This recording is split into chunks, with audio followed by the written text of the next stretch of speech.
Bien, bienvenidos nuevamente a nuestra serie de videos relacionados a la asignatura eh, Fisiopatología de la Comunicación.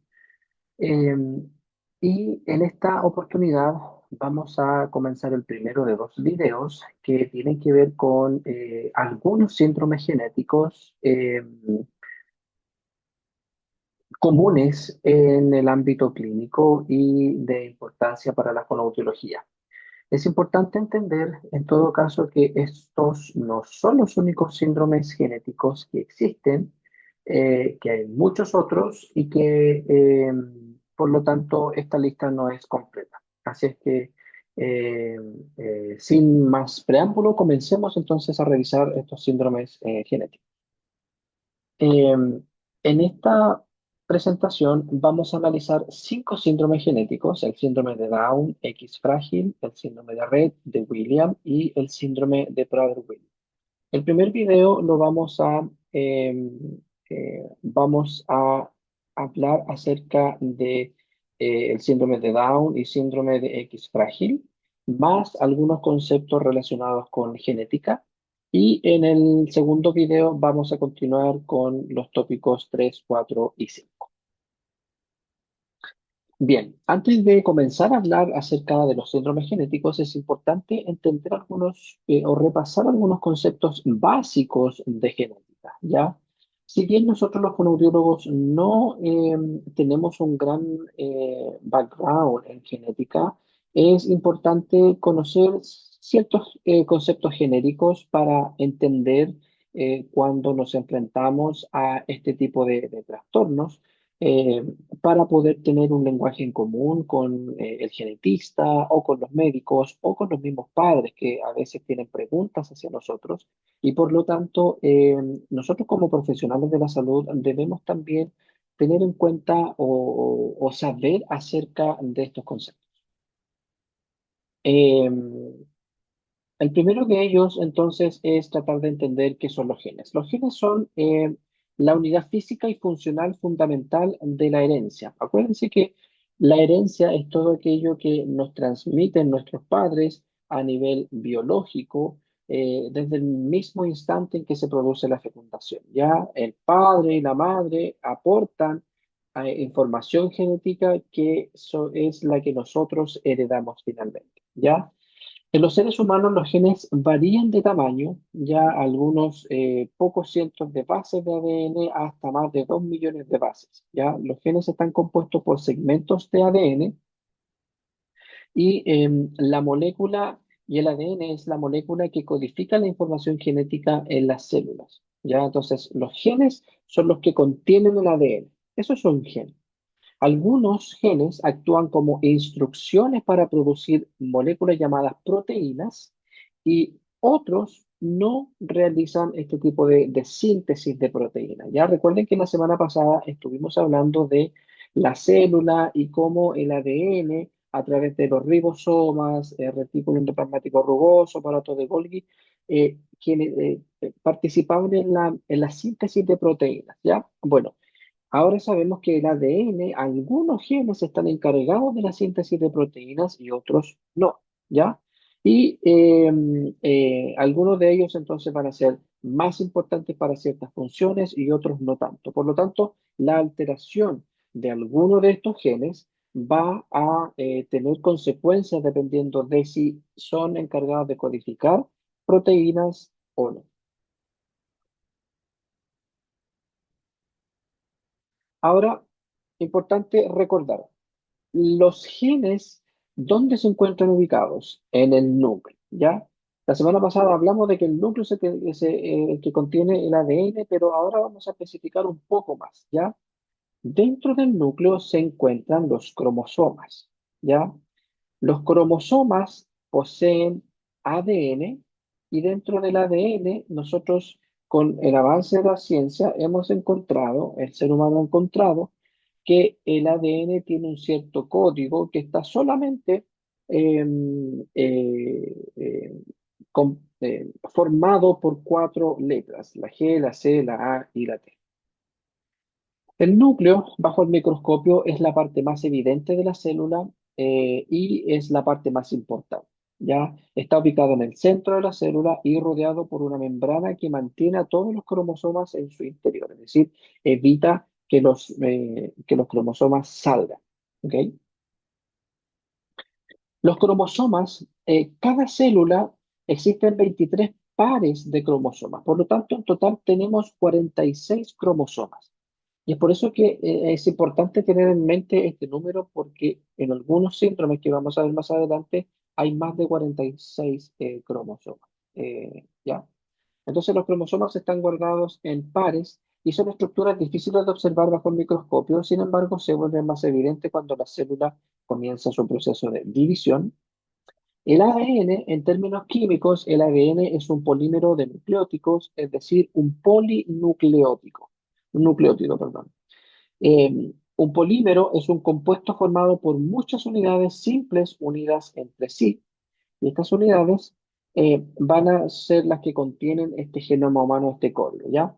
El genoma humano contiene cuatro letras, dos de base purina y dos de base pirimidina. Los de base purina van a ser la adenina o A y guanina G, ¿ya? A, G. Y los base pirimidina van a ser la timina y la citosina. Por efectos de tiempo, no vamos a entrar en detalles acerca de qué significan o por qué se llaman y todo eso, ¿ya? Solo es importante recordar que tenemos eh, estas cuatro letras, estas cuatro bases que componen el código genético.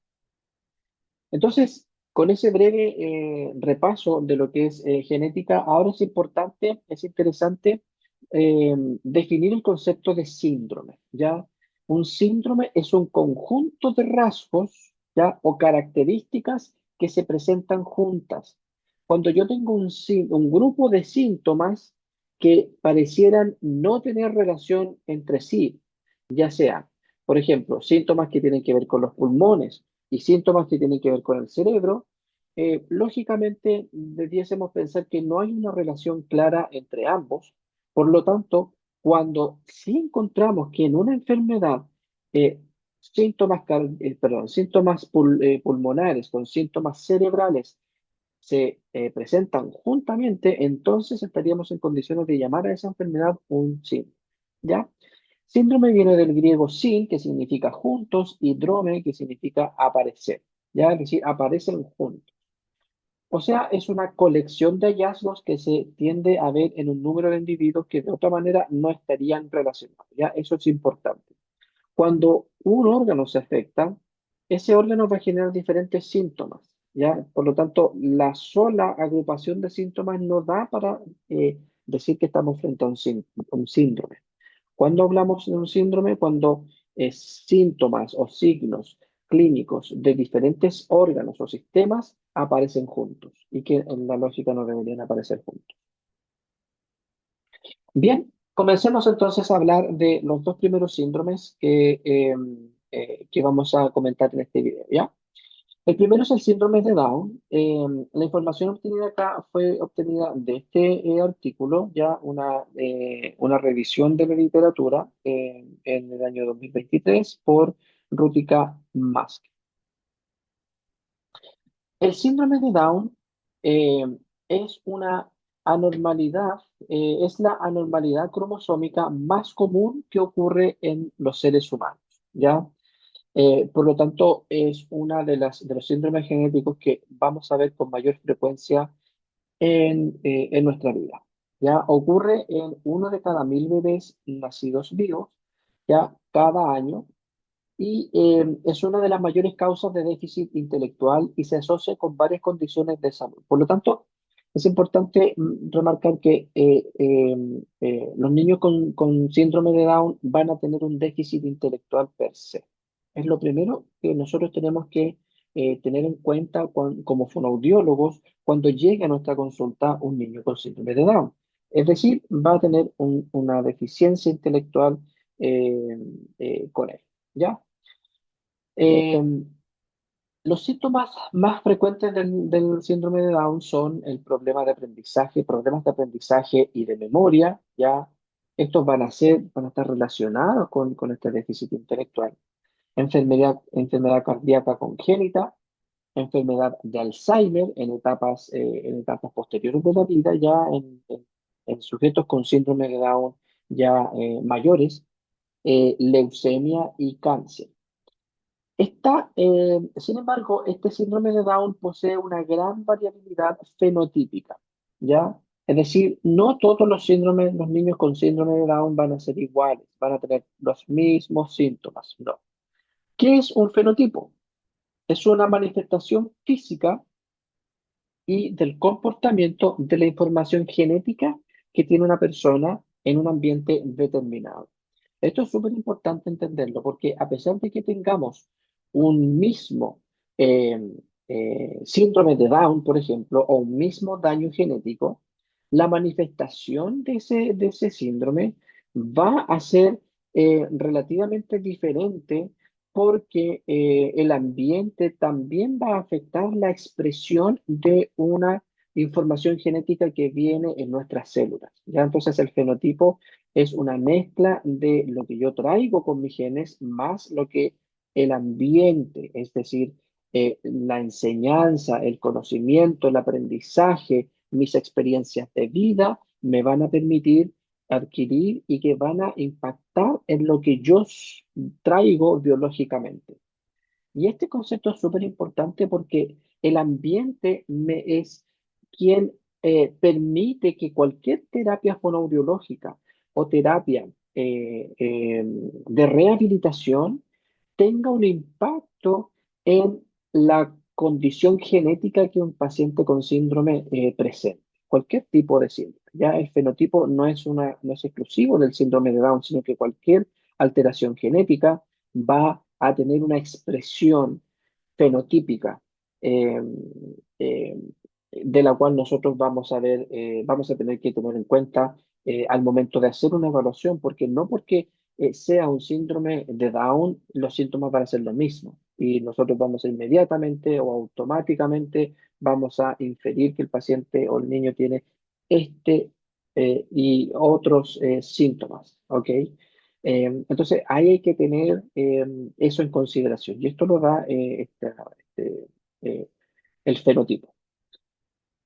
Alrededor de 55 años es la expectativa de vida, perdón, eso no es visa, es de vida en países desarrollados y una de las principales causas del síndrome de Down es la edad de la madre al momento del embarazo, ¿ya? Eh, la evidencia muestra que la probabilidad de tener síndrome de Down aumenta 12 veces dependiendo de si la mamá es mayor o menor a 35 años, ¿ya? A esto es lo que se le llama también embarazo geriátrico, si está dentro de esa categoría. Entonces, hay evidencia al respecto. Así es que la edad es importante, la edad de la madre es importante al momento de sospechar de un síndrome de Down. Ahora, ¿qué es el síndrome de Down en sí? Es una condición genética que ocurre cuando hay una copia extra del cromosoma 21. Ya, por ejemplo, aquí tenemos todos los cromosomas, ya tenemos los 23 cromosomas, 22 iguales con la diferencia de si es hombre o mujer. Si va a haber un sexo femenino, vamos a tener XX, el cromosoma XX, que es el femenino, y si es el masculino, vamos a tener los cromosomas XY. Lo que pasa en el síndrome de Down es que en el cromosoma 21, uno de los cromosomas va a estar repetido, ¿ya? Es decir, hay una copia extra del cromosoma 21. Entonces, eso es lo que genera todas las alteraciones físicas y cognitivas en los niños con síndrome de Down. Es importante entender que el síndrome de Down no es una enfermedad, es decir, no hay un proceso fisiopatológico que está generando una cierta condición o una cierta manifestación clínica. Ya, acuérdense, por ejemplo, la semana pasada hablamos de inflamación, hablamos de neoplasias, hablamos de adaptación celular frente a agentes patógenos que afectan nuestro organismo. Bueno, el síndrome de Down no es una enfermedad, sino que son los cambios que se producen debido a esta alteración cromosómica. Ya es una condición que va a estar siempre generando las consecuencias que nosotros vemos como manifestaciones del síndrome de Down. Y se caracteriza en general por afectar las características físicas de una persona, es decir, los niños con síndrome de Down tienen un rostro parecido, ya un rostro característico del síndrome de Down. Afecta la inteligencia y el desarrollo en general, ya por lo tanto es una condición. Las causas, como vimos delante, las causas del síndrome de Down es la copia extra del cromosoma 21. Ahora, lo que causa la alteración a veces puede ser una copia completa, como es este ejemplo, o una parte de uno de estos dos cromosomas, ¿ya? Y como dijimos delante, madres mayores de 35 años tienen más probabilidad de tener hijos con síndrome de Down. Ahora, se ha descrito tres tipos de trisomía, perdón, de síndrome de Down. El primer tipo y el más frecuente es la trisomía 21, ¿ya? Que es la forma más común y es aquí donde existe una copia extra y entera, completa del cromosoma 21. Por lo tanto, este es el cariotipo de una trisomía, ¿ok? El segundo tipo de síndrome de Down es el de tipo mosaico, y esto ocurre cuando un cromosoma extra está en algunas células, pero no en todas, ¿ya? No tenemos un ejemplo aquí, pero ocurre que no todas las células van a presentar esta trisomía, ¿ya? Y eso va a hacer que los síntomas van a ser más leves o no van a aparecer todos los síntomas que aparecen típicamente en el síndrome de Down y que vamos a ver en las diapositivas más adelante. Y el tercer tipo, que es menos frecuente, es el de translocación, ¿ya? Y aquí los niños no tienen, tienen una parte nomás, ¿ya? Una parte extra del cromosoma 21, no el cromosoma entero. Por lo tanto, al igual que el mosaico, van a tener menor sintomatología que aquel niño con trisomía 21. ¿Cuáles son las características del síndrome de Down? Como podemos ver en estas imágenes acá, el rostro es típico de los niños con síndrome de Down, pero no todos tienen estos mismos rasgos faciales, ¿ya? Recuerden, dependiendo del tipo de síndrome de Down que tenemos, la manifestación va a ser diferente. Eh, Sacado de esta revisión de la literatura que les comentaba al comienzo, me gustó mucho este cuadro porque muestra la prevalencia de los síntomas eh, que vamos a describir a continuación. Por ejemplo, sobre el 90%, es decir, prácticamente casi todos los niños con síndrome de Down o las personas con síndrome de Down van a tener un déficit intelectual, déficit en el desarrollo y hernia umbilical. ¿Ya? Eh, el 80% de personas con Down van a tener una piel engrosada en el cuello posterior. Por ejemplo, si ustedes se fijan aquí, o en esta zona se ve bien, bien grueso, ¿ya? El cuello y la zona posterior del cuello. En cambio, aquí este bebé todavía le está creciendo. Eh, pero aquí vemos el ejemplo típico también que ustedes van a encontrar en niños Down, que tiene que ver con la hipotonicidad. Ya recuerden que la hipotonicidad es la falta de tono muscular o la falta no de fuerza, bueno, también va asociada a una falta en la fuerza, pero en general el músculo siempre tiene una tonicidad base para poder realizar sus movimientos, sus contracciones, ¿ya? La hipotonicidad quiere decir que el músculo está en una condición de reposo blanda, ¿ya?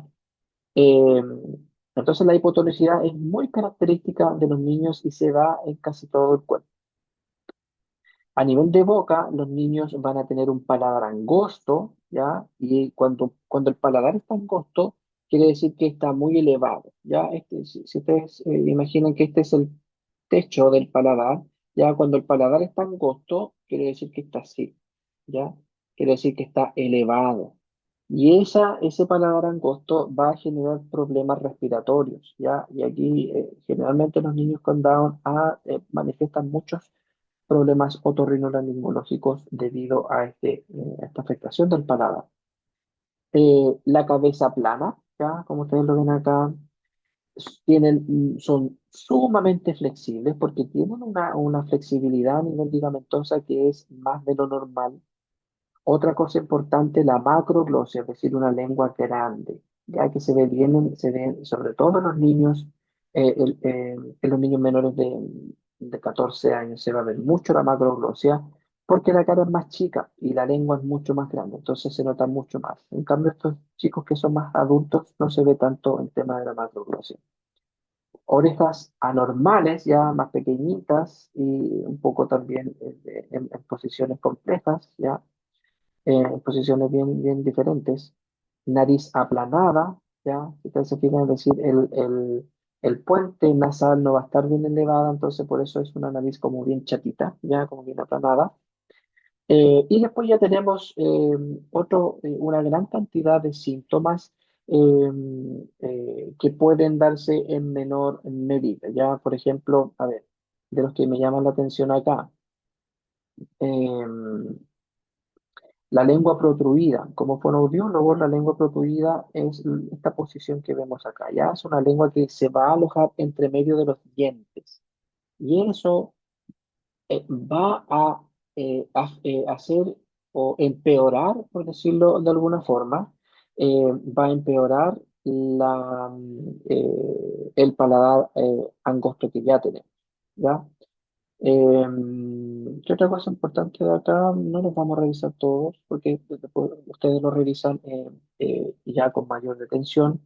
Esta es otra cosa importante, ya ciertamente el 40% lo tiene, pero cuando hay que sospechar en todo niño con síndrome de Down una enfermedad cardíaca congénita, y hay que preguntarle a los padres si el niño está con esos problemas, porque eso va a hacer que un niño no asista mucho a la escuela porque va a tener muchas, eh, a veces cirugías cardíacas o evaluaciones cardíacas y va a empeorar su calidad de vida.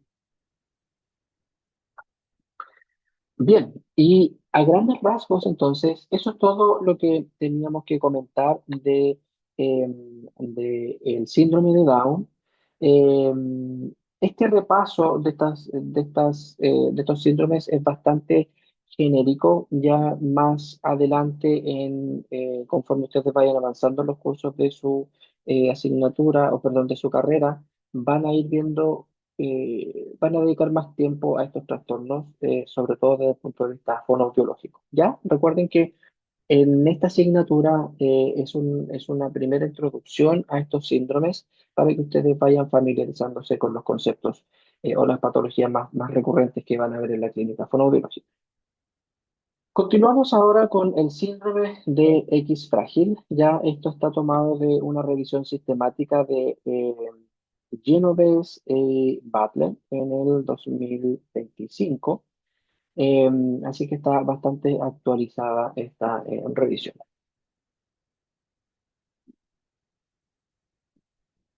El síndrome de X frágil, como una revisión, afecta a hombres y mujeres. Bueno, no lo coloqué en el Down, pero también el síndrome de Down se da en niños y niñas. ¿Por qué se hace este análisis? Porque van a haber algunos síndromes que solo se dan más en mujeres, otros mayormente más en hombres, ¿ya? En el caso del X frágil se da igualmente, se da en ambos, aunque se presenta mayormente en hombres que en mujeres, ¿ya? Es decir, 1 de cada 4.000 niños va a presentar el síndrome de X frágil, en cambio, 1 de cada 8.000 niñas lo presenta. Por lo tanto, la proporción vendría siendo de dos a 1, ¿ya? Hay un doble de probabilidades que un niño tenga síndrome de X frágil en comparación con las niñas. Este síndrome se detecta en etapas tempranas, presenta significativas alteraciones biológicas, físicas y conductuales, pero lo bueno de esta enfermedad es que no va empeorando ni avanzando con la edad, ¿ya? Es decir, es una condición que no va a ponerse más grave. Tienen una expectativa de vida normal, ¿ya? Recuerden, el Down tenía más o menos en promedio 55. Los niños o las personas con síndrome de X frágil pueden llegar a edades más adultas. Y aquí es importante, alrededor del 2 al 6%, además de presentar síndrome X frágil, van a presentar autismo. Por lo tanto, cuando ya tenemos la mezcla de dos enfermedades súper complejas, ya el pronóstico de ese pequeño va a ser bastante reservado, va a ser bastante complejo. El tratamiento va a ser más difícil, y por lo tanto la programación terapéutica va a ser diferente, ¿ya? Cuando tenemos esa concomitancia de trastorno.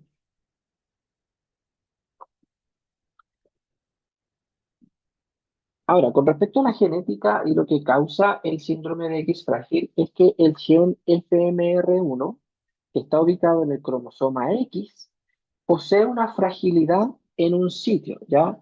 Esto es súper específico, pero dentro de los cromosomas se identifican ciertas regiones, ¿ya? Específicamente en el síndrome de X frágil hay una fragilidad en el sitio XQ27.3, ya, súper específico.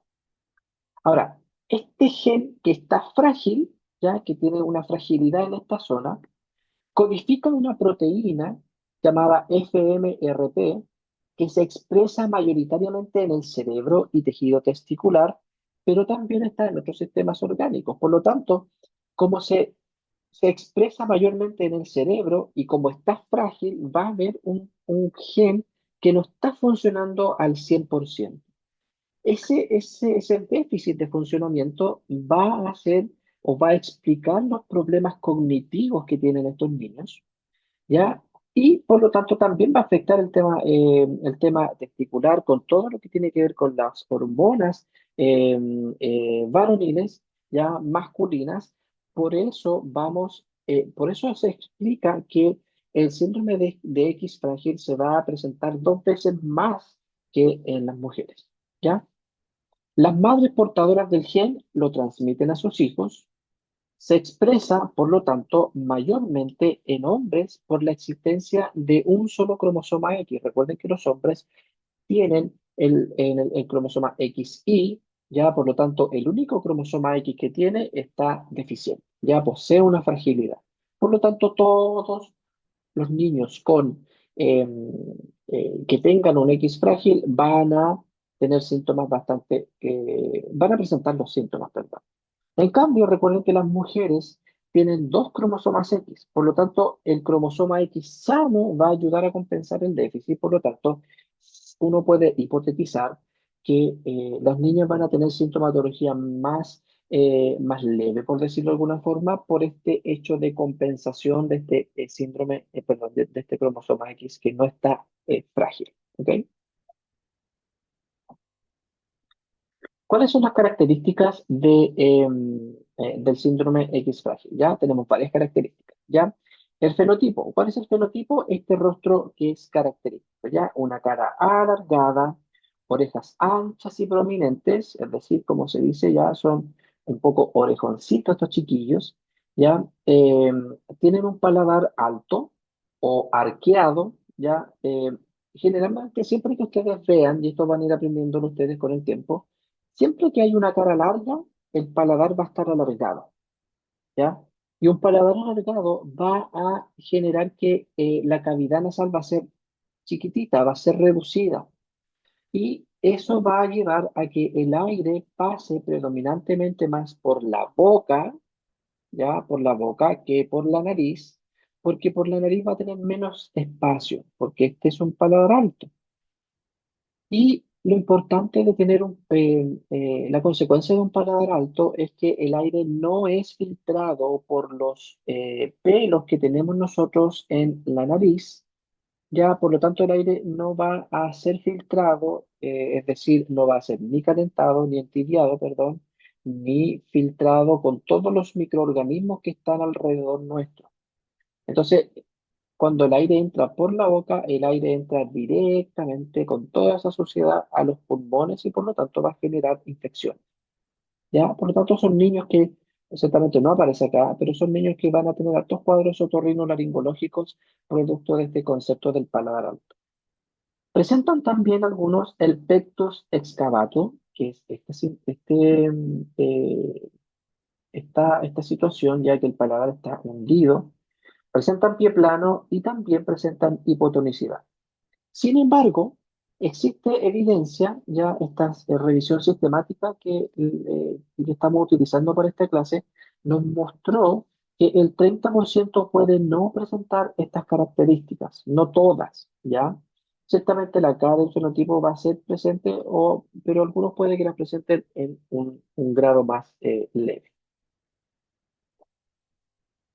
A nivel del neurodesarrollo, los niños con X frágil, con el síndrome de X frágil, van a tener un retraso en el desarrollo, es decir, les va a costar aprender a caminar. Bueno, primero, antes de caminar, les va a costar aprender a gatear, a sentarse, a utilizar las manos para alimentarse, ya van a tener alteración en la coordinación motora fina y gruesa, van a presentar trastornos del habla y en el desarrollo del lenguaje, van a tener trastornos de la comunicación y habilidades sociales. Sin embargo, son niños verbales, es decir, van a hablar, van a tener una alteración mayormente en la expresión que en la comprensión. ¿Ok? Ahora, esta verbalidad a veces se va a ver alterada cuando ya presentamos, se da el caso de un autismo, ¿ya? Entonces, 4 de cada 10 niños pueden presentar autismo además de síndrome X frágil y cuando ya eso ocurre, entonces ya el diagnóstico o el pronóstico, perdón, de la comunicación de este niño va a ser más reservado. Presentan también discapacidad intelectual y de aprendizaje. Síntomas neurológicos también se van a ver en el síndrome de X frágil, ¿ya? Y es muy probable que presenten convulsiones locales, pero también pueden tener convulsiones generalizadas, ¿ya? Por ejemplo, la epilepsia es la manifestación de descargas eléctricas de grupos de neuronas, ¿ya? En el caso de las convulsiones focales, van a ser descargas eléctricas neuronales localizadas en un área en específico en el cerebro. Y dependiendo del área epileptógena o del foco epileptógeno, como se llama, ya va a ser la sintomatología. Si ese foco epileptógeno va a ser en una zona motora, ya todo lo que es el área frontal, es muy probable que la convulsión se va a manifestar con movimientos repetitivos, sacudones o, por ejemplo, eh, como le puede decir uno coloquialmente, tiritones de los brazos, por ejemplo. Y es que es la sintomatología o la manifestación de una epilepsia o de una convulsión localizada. Pero cuando es generalizada, son múltiples focos epileptógenos que se desencadenan al mismo tiempo en diferentes zonas. Y es esto lo que explica la típica caída al suelo de una persona que convulsiona y se sacude y se mueve para un lado, para otro, ¿ya? Esa es la resultante de una manifestación convulsiva de tipo generalizado. Pero estos niños comúnmente van a tener más convulsiones localizadas que generalizadas. Presentan también alteraciones en el procesamiento sensorial, es decir, van a ser hipersensibles a los sonidos. Supongan, bueno, eh, formalmente el sonido se mide a través de decibeles, ¿ya? Eh, Cuando estamos frente a un sonido de 20 decibeles, nuestro sistema auditivo detecta los 20 decibeles. Un niño con hipersensibilidad auditiva va a percibir ese sonido de 20 decibeles en su cerebro como un sonido de 20, de 40, de 60 decibeles, es decir, va a escucharlo mucho más amplificado.